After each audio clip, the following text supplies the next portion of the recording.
considering what their fans were giving them the other day. Lisa Young was at the band's fanfare party where she found out all about the goods, or rather, the bads.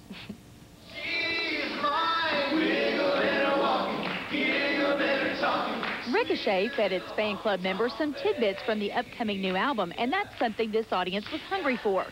Folks started lining up at 6 a.m. to say hi to their favorite guys, and some fans even returned the favor, feeding Ricochet some much-needed fanfare sweets. Fans always bring us the coolest things.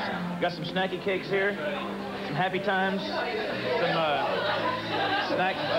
What they don't realize is that every morning we're in the gym trying to work off the stuff that they bring us in the line. But there's the same lady is the one that brought us the first aid kit last time. That's right. And she thought we were mad because we didn't get to eat it. So we got this great big first aid kit in the bus, which is probably a lot more healthy than this stuff.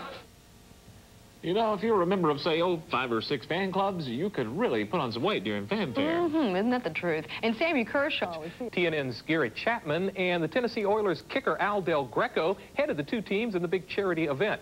And our Lisa Young has the color commentary. To my right leg!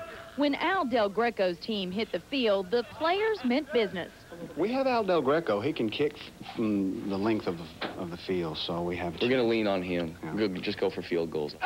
They were out there in straight lines, like 6 or 7 lines, like 10 in a row, doing calisthenics, exact same things together. Stretching. I mean, like counting off and doing all that stuff. And we can't tell me they just thought of that impromptu. So don't you think that's because of the coach? There might be. We don't have a leader. Gary Chapman. Where is Gary? We don't even know. Oh, he's doing interviews. Oh, he's getting makeup on. We may not win, but we're going to be really loose. Gary's Royal Raiders divided friends and put brother against brother. I've always beat my sister at most things. We're going to go out there and we're going to tackle each other just real quick, get it over with, and then go eat it. Roost Chris.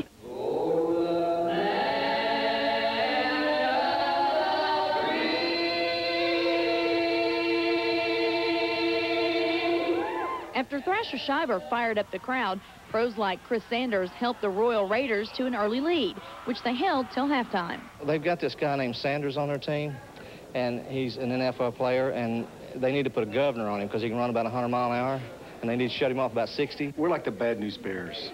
We're lulling them into a false sense of security with our apparent unpreparedness, and it's actually quite the opposite. We've been having 3-a-days for now, I guess 3 weeks.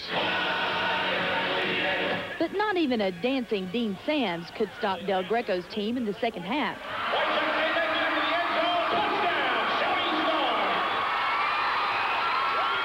The Stars hustled their way to a 1-point victory. Close game. The spirit of sharing charity benefits several nonprofit groups in the Middle Tennessee area. This year's game raised an estimated $65,000. Tough it out, so to speak. They're learning how to ride motorcycles. So what happens when you trade in your musical instruments for some leather and 2 wheels? Well, when you're doing it for charity and you're riding from Nashville all the way to Knoxville, you do what the veterans do. You pack the right stuff. Lisa Young went along for the ride.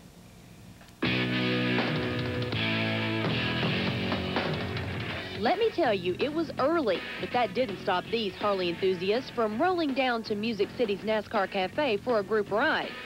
Ricochet's Teddy Carr and Heath Wright were first-time riders. That didn't hinder Heath from being more than prepared. You got room for just about anything you need on the road. I always carry over my wallet for gas money. You got truck keys in case, you have to drive your truck. Got your cell phone in case you need to make a call, like if you have a flat tire. And, of course, a good book. Never leave the house without a good book. Drummer Jeff Bryant, the only Ricochet member who owns his own bike, agreed to take on a slightly nervous passenger. You got to have a jacket. Okay. So you got to put that on. We're going to get on this bike, and we're going to drive to Knoxville. Okay. And here, you need to know 2 things. Okay. Hold on. Okay. And do not stand up while the vehicle is in motion. As long as you remember those 2 things, we're okay.